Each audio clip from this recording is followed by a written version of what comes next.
السلام عليكم ورحمة الله وبركاته، أبنائي طلبة وطالبات الصف الخامس. أهلا وسهلا بيكم في فيديو جديد. النهاردة يا شباب هنحل مع بعض صفحة 206 و207 من كتاب المعاصر إنجليزي الصف الخامس، تدريبات الدرس التاسع طبعا على الوحدة الخامسة. يا ريت يا شباب ما تنسوش تدعموني بلايك واشتراك في القناة، أكون متشكرة جدا ليك. حط لايك للفيديو، يبقى أنت كده بتساعدني إن الفيديو يوصل لأكبر عدد من أصدقائك وزمايلك والكل يستفاد إن شاء الله. اشترك في القناة عشان يوصلكم كل جديد من حل التدريبات والواجبات. ونقول بسم الله. Listen and circle the correct answer from A, B, C or D. نمبر 1 بيقول لك سارة wants to be a vet. سارة كانت عايزة تصبح ان هي تكون دكتورة بيطرية. رنا doesn't like animals. رنا مش بتحب الحيوانات. طيب رنا wants to be a computer program، اللي هي تكون مصممة برامج كمبيوتر. طيب هنا بيقول لك رنا enjoy، رنا بتستمتع ب solving problems، بحل المشكلات. نمبر 2 بيقول لك choose the correct answer. برضو بيقول لك doctors in ancient Egypt made، الدكاترة في مصر القديمة كانوا بيصنعوا، هتقول له medicine الدواء. رقم 2 I don't want to work with animals، انا ما بحبش اشتغل مع الحيوانات. زي ايه؟ زي scare me، هما بيخوفوني. طيب رقم 3 هتقول له crabs are sea animals، من الحيوانات البحرية، كائنات البحرية. طيب رقم 4 بيقول لك I work with my ايه تيم ميت، انا بشتغل او انا بعمل مع فريق to solve any problems، عشان احل اي مشكلات. طيب هنا بيقول لك روك بول يعني بركة صخرية، living things يعني الكائنات الحية. عندك ايكو سيستم اللي هو النظام البيئي، روكس اللي هو الصخور، small يعني صغير. everything كل شيء in the natural world في العالم الطبيعي is connected بيكون متصل. the connection الاتصال between living and non living things، بين الكائنات الحية والكائنات الغير حية is called بيسمى an ecosystem اللي هو النظام البيئي.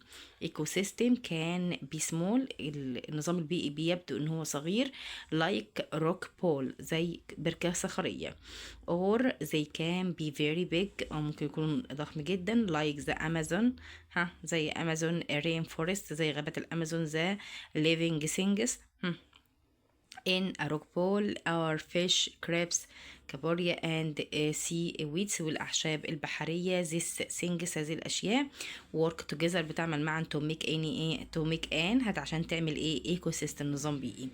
there are lots of different ecosystem on earth، هناك العديد من الكائنات النظام البيئية المختلفة على كوكب الأرض. حلنا صفحة 206، ننتقل لصفحة 207. يا ريت يا بطل ما تنساش تدعمني بلايك واشتراك في القناة عشان يوصلكم كل جديد. يلا حبايبي، بعد قراءة النص بيقول لك choose the correct answer، اختار الإجابة الصحيحة. the underlined الكلمة تحتها خط، take care of اللي هي بتعتني بيه أو بتهتم بيه، means to بتعني إيه؟ هتقول له look after، برضه بتعتني أو بتهتم.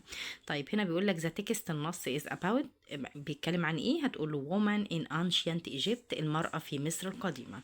طيب بيقول لك هنا what could woman make and sell at the market، المرأة كانت بتعمل إيه وبتبيع ايه في السوبر ماركت؟ تقول له زي كود، هم يستطيعوا بيك بريد اللي هم يصنعوا الخبز and weave baskets and sandals يصنعوا يا شباب، يغزلوا اللي هو الصنادل والسلات. طيب بيقول لك who was هات سبوت يعني ايه؟ هتقول له she was a famous حتشبسوت. who was حتشبسوت، مين هي حتشبسوت؟ هتقول له she was a famous queen، انها ملكة مشهورة او عظيمة يعني in ancient Egypt في مصر القديمة. هنا الترتيب هتقول له هنا أول حاجة هتقول له work، هو قايل لك work، هتقول له work is very، العمل بيكون very ايه very important هام جدا for life للحياة. رقم 2 هتقول له he is resting، هو بيرتاح against تحت ذا تري تحت الشجرة.